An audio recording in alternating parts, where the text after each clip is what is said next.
Slothie the robot has no knees.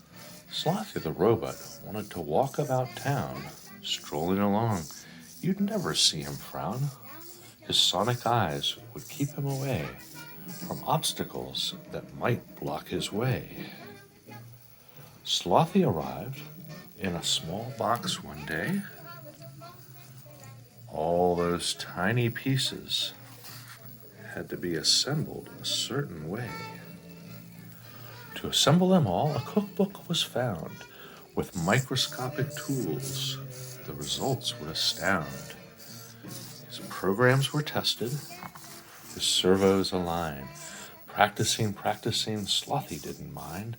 Finally, the time had come to walk had arrived. On his first stroll, he'd not be denied. He shuffled a bit this way and a bit over there. He couldn't get very far, but he didn't care. He saw a long wall and turned around, but he didn't see a cliff and fell down.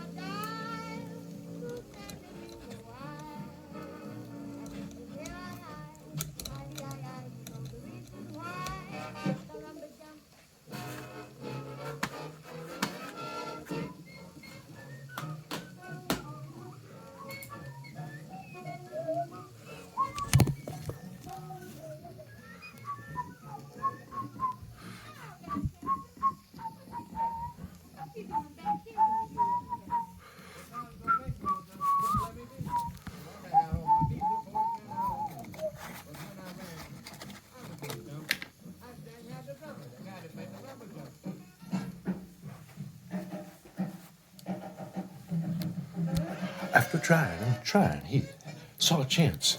I can't walk, maybe I could dance.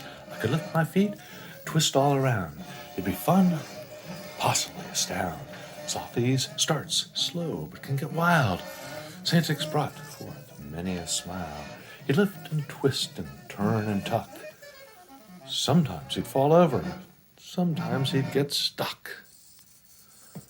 At this point, it may be quite clear that Slothie would be a short career. Alas, to walk or dance as pretty as you please, it really takes having two good knees. So if you get to design a robot one day, give it some knees so it can come out and play.